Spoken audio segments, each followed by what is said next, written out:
Muchas gracias. Valladolid, en estas primeras reuniones informales de ministros de la Unión Europea de la presidencia española. Son las 3 reuniones de estos 3 días sumamente importantes. Hoy tenemos el Consejo Informal de Medio Ambiente, donde tendremos ocasión de debatir de cosas trascendentales como la biodiversidad, la contaminación por plásticos en el océano, los suelos, en un momento en el que España vive la segunda ola de calor del verano. Se esperan más de 44 grados en muchos puntos de la península ibérica y temperaturas por encima de los 35 grados en Baleares. Temperaturas que coinciden con lo que ha sido la semana pasada, según la Organización Meteorológica Mundial, el batir récords de temperatura uno tras otro, y en las semanas anteriores la inmensa preocupación que genera la temperatura tan alta del océano, que podría explicar algunas de las tormentas que estamos viviendo. Por tanto, el esfuerzo de los ministros de Medio Ambiente para conseguir un equilibrio, una respuesta firme en materia de cambio climático, preservación, restauración de la biodiversidad, conservación de suelos que nos dan la vida y el alimento y reducción de contaminación por plásticos es capital.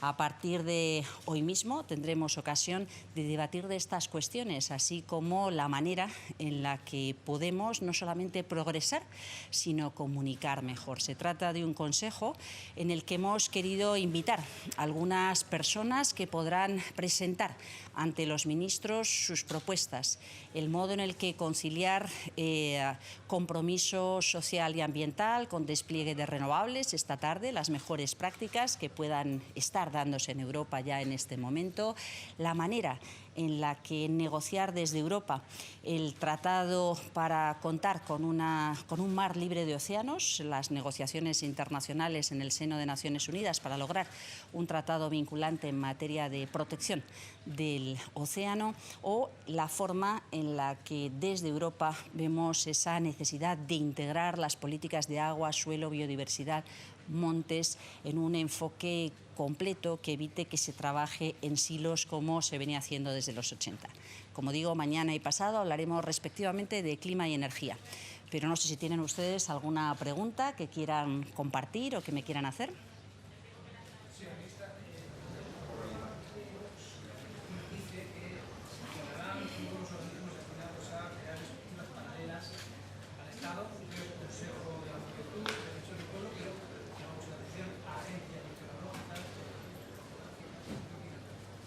Bueno, yo creo que esto pone de manifiesto la tremenda, en primer lugar, ignorancia, pero en segundo lugar, el daño tan grave que se infligiría a la sociedad española. Los trabajos del Instituto Nacional de Meteorología, de la Organización Meteorológica Mundial, son de los primeros trabajos que impulsaron la cooperación técnica internacional a nivel global. La posibilidad de contar con predicciones, con modelos que nos indiquen cómo se va a comportar el clima en cada una de nuestras regiones, el tiempo, con una proximidad y un nivel de certidumbre creciente, son enormemente importantes. Son importantes porque sabemos si llueve o no llueve, pero son importantes desde el punto de vista de servicios tan relevantes como puede ser la seguridad del transporte aéreo, la seguridad del transporte marítimo, el buen funcionamiento del sistema eléctrico, que se ha de ajustar con antelación a la posibilidad de que haya más viento, más sol, más frío y por tanto más demanda, más calor y por tanto más demanda. Así que me parece que es simplemente una barbaridad. A mí lo que me preocupa del programa de Vox es que se puedan decir tantas barbaridades tan grandes que prácticamente supone abandonar la Unión Europea, abandonar el consenso internacional, abandonar el consenso científico, sin que se ruboricen un pelo, y que pueda haber un partido con vocación de gobierno, como es el Partido Popular, que cierre filas con estas propuestas.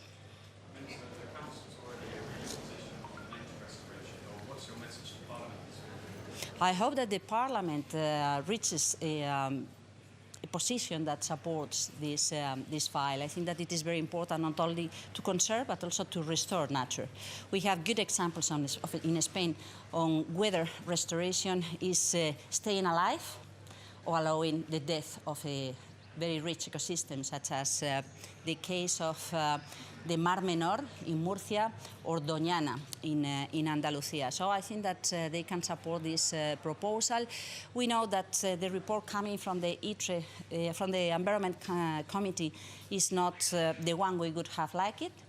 We know that the position in the Council watered down many of the aspects being underlined by the Commission in its initial proposal, but I think that even in this case, kicking off this file, starting to work in the agreements that we reached in Montreal last December is very important. And of course, there will be time to improve what we have on the table, but for the time being, the best thing we can do for ourselves, for our children, is to achieve an agreement. And it is very, very clear that this is the position of the youth. When we see that trainees working for the different European Parliament groups, political groups, they have insisted and they have asked the members of the European Parliament to back something which is so important, so crucial for our welfare.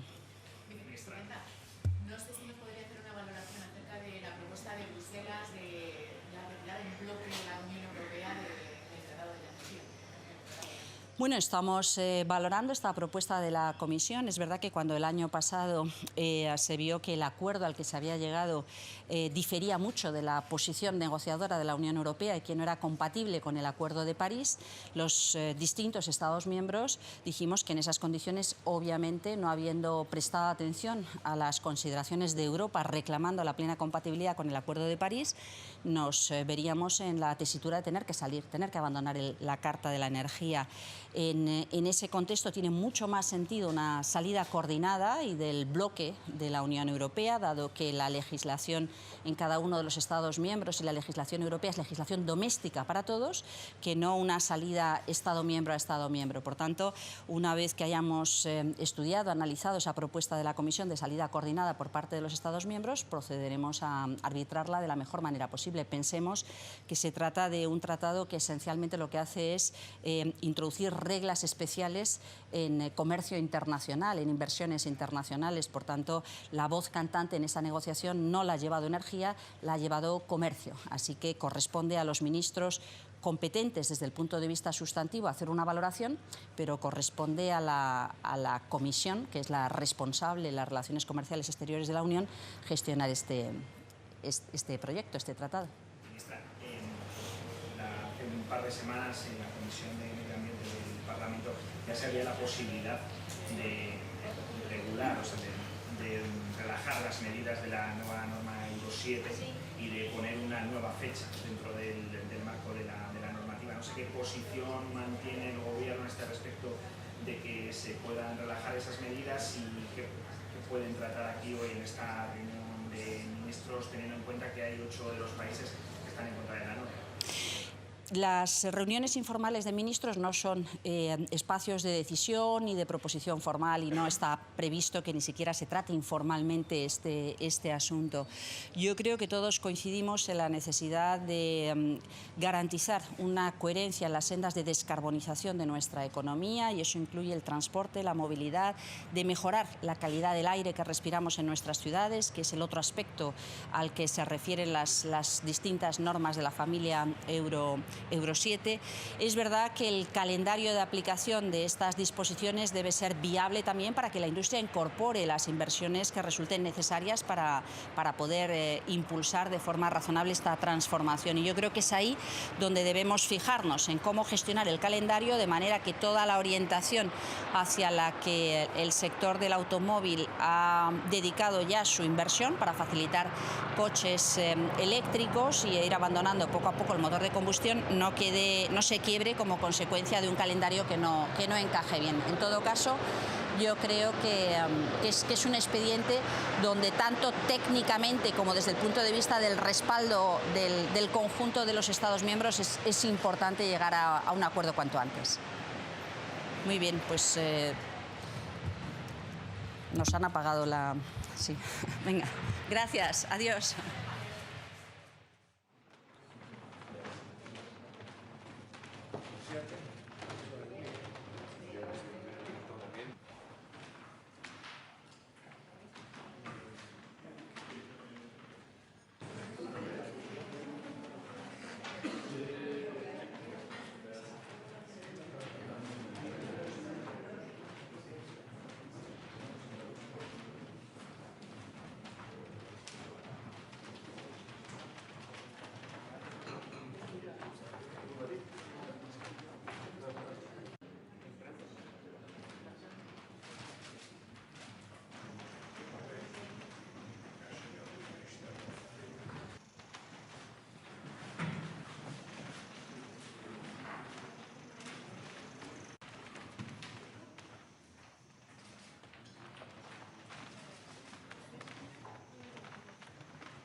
Doesn't matter if it's formal, but we will not get the formal decision without the formal witness. So we wish you good luck.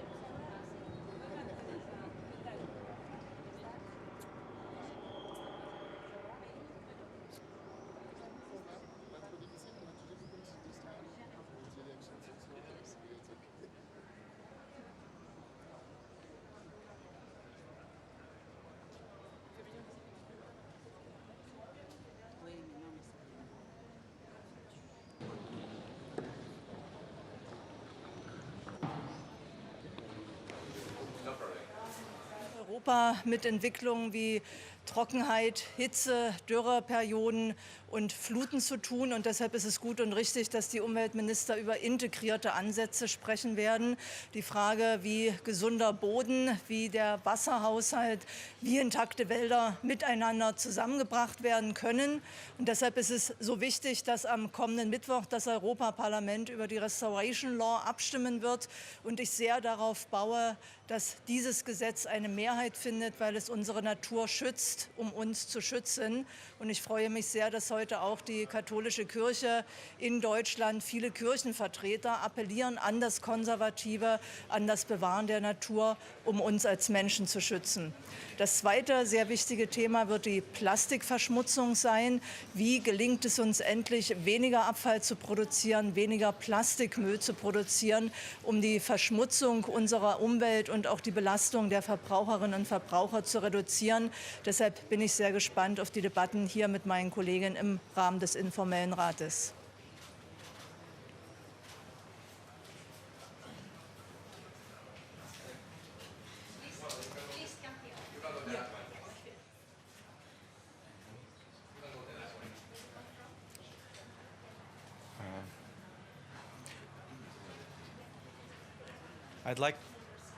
I'd like to welcome Spanish government for organizing this venue and inviting all our ministers from different member states.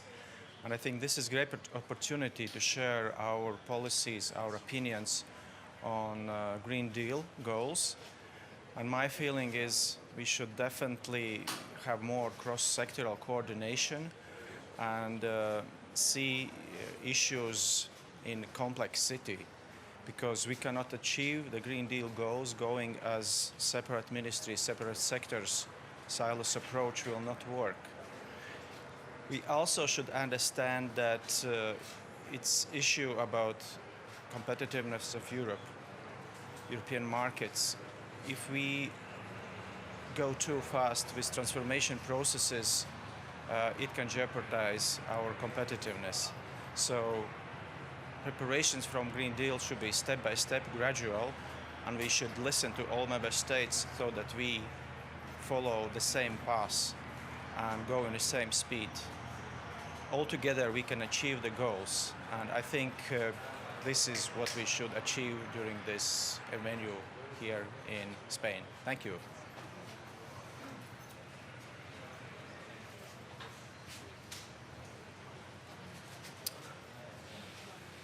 Hello, Minister of Environment, Lithuania. We are starting the Spanish presidency turn, and this is a very important half a year for European community, for NATO, and generally for Ukraine. Next week we have a summit in Vilnius, NATO high-level political meeting, and we see that climate crises, they inflict on security issues everywhere, from military defense topics to economic and migration topics. We see boats incoming to Canary Islands, just recently drowning. Spanish and Greek coast guards are taking refugees, migrants in thousands of numbers, and we see that the world is becoming desperate. So this meeting is also aimed to discuss were contextual, how to integrate planning, and especially in Spain, where desertification is on highest speed, we have to find the strength and decide on very ambitious plans for renewable energy, how to motivate local communities and municipalities to develop even more, faster, and to make it shift even stronger, because world is heating up and we have no time to waste. So very thankful for Spanish presidency, looking forward to concrete decisions.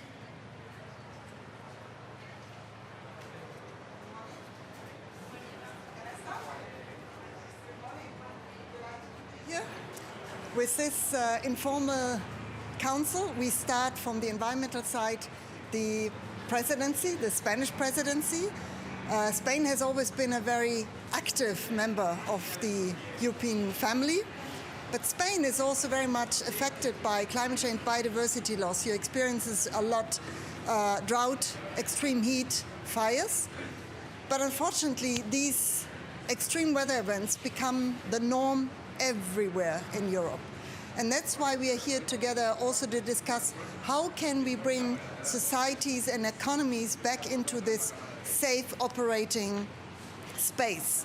And Minister Teresa Ribera has put forward very good questions about how to ensure a integrated approach, breaking the silo mentality, and whether we discuss plastic in the ocean, which starts actually on land and in rivers, or whether we discuss outroll of renewables that also can go hand in hand in win-win situations for biodiversity. These are the discussions that we will have, and as European Commission, we are also very proud that we can present already our most recent proposal, which is on soil health and soil resilience. And that amplifies probably this holistic approach, because healthy soils will help us to combat climate change or mitigate against this, but also prevent disasters. So we are looking forward for this discussion. Thank you. Thank you.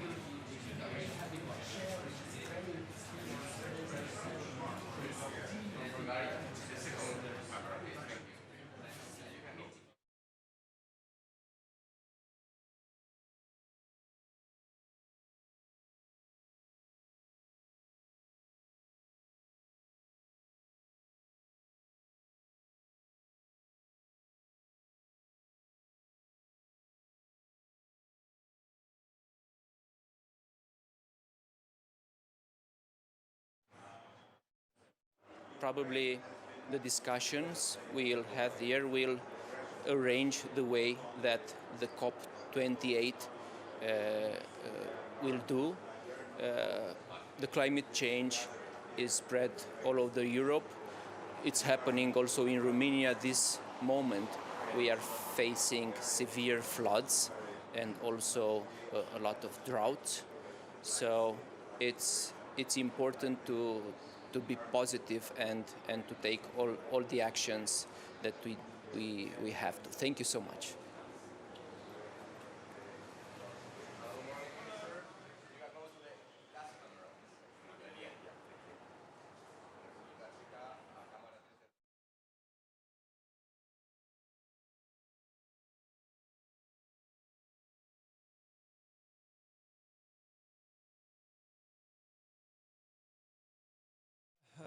Krásné dobré ráno. My se dnes budeme věnovat celé řadě tématů. Možná to nejdůležitější je případný konflikt obnovitelných zdrojů energie a biodiverzity. Musím říct, že ty dvě věci nejdou proti sobě, že je možné skloubit rozvoj obnovitelných zdrojů energie a větší ochranu a také rozvoj biodiverzity jako takové. Co jsem velmi rád, a děkuji španělskému předsednictví za to, že se budeme bavit o tom, jak srozumitelně Unie má komunikovat. Má komunikovat vůči svým obyvatelům, proč se spoustu věcí dělá, kolik dělá Evropská unie pro ochranu životního prostředí, jakým způsobem pomůže lidem přispět právě instalace obnovitelných zdrojů, jako jsou větrníky, jako jsou fotovoltaické panely, proč zateplovat svoje domy.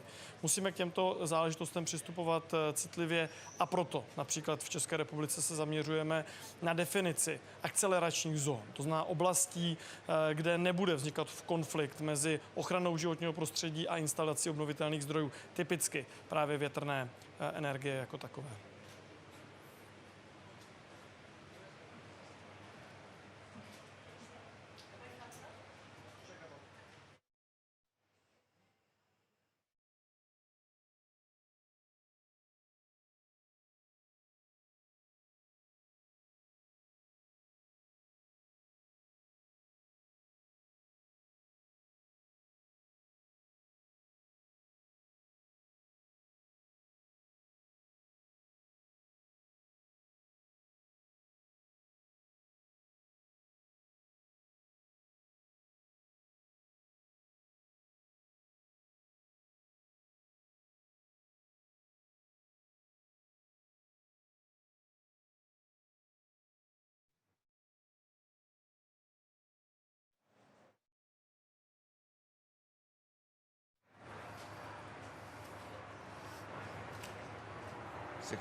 ¿Sí?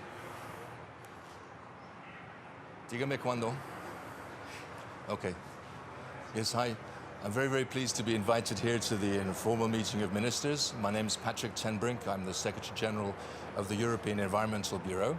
We represent 185 civil society organizations across Europe and beyond, representing over 30 million people. So it's very good that civil society has a voice in these discussions. I'd first like to say that I'm very grateful for Teresa Ribeiro and the Spanish presidency for already having achieved an agreement in the Council on the nature restoration law. This was a very close call, and if you've been following it, the votes in the Parliament were 44 to 44, so every vote counts. So I'm really hoping that Teresa Ribeiro and the presidency will use her influence to ensure that the vote on Wednesday in the Parliament will be the right one for Europe. I think that's the main point for us. We also have great hopes for the presidency. There's only 2 presidencies left before the elections, the Spanish and the Belgian one. There's a lot to do, and the future of the Green Deal is at stake. In a lot of countries, the Green Deal may appear a little bit obscure as a title, but it is about human health, it's about livelihoods, it's about the environment, and it's about the resilience of all of Europe for the future. It's essential for the youth, and it's essential for the voters. So everyone will be watching what Spain achieves this presidency and the legacy it leaves afterwards. So thank you very much to Teresa Ribeiro, the presidency team, and the whole of Spain.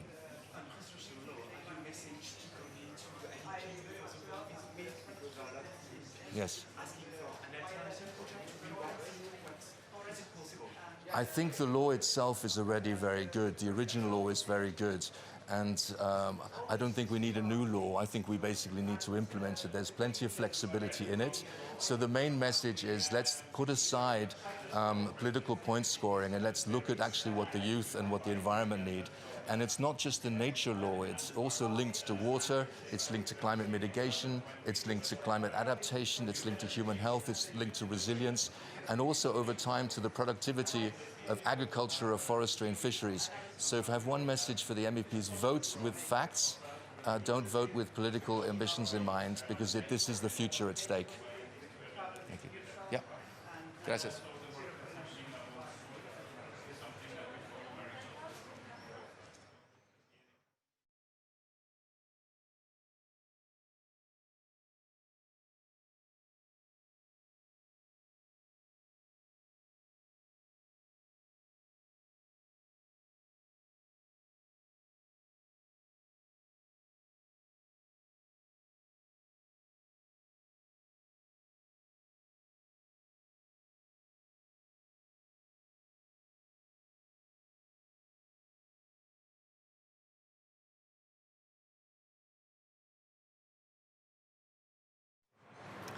So hello, thank you very much for the invitation to this important conference. Thanks a lot.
Hello everyone. Good morning. From the Hungarian side, we're looking forward to our discussions. We have various interesting issues on the agenda today. Thank you very much for the Spanish presidency for the proposal concerning the integrated management approach, because we think it's very important. Otherwise, we would like to highlight the marine litter problem. As Hungary is a landlocked country, we are concerned about the position of the rivers, and we would like to gain support to clean up our rivers, as the vast majority of marine litter comes from rivers. So we hope to cooperate in this issue. We make enormous efforts from the side of Hungary, and we're looking forward to discussing it with our colleagues from Europe. Thank you very much. Thank you.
Hello. First of all, I'd like to thank the Spanish presidency for arranging this informal meeting, and also to wish them all the success for their presidency. There will be some really important topics that we'll discuss here, really important for the future of the European Union, but also for Romania, a country with really great biodiversity, with exceptional forest, and that also borders the Black Sea. What we will do here is have a coordinated answer to the triple crisis we are facing this moment: the climate change, the biodiversity,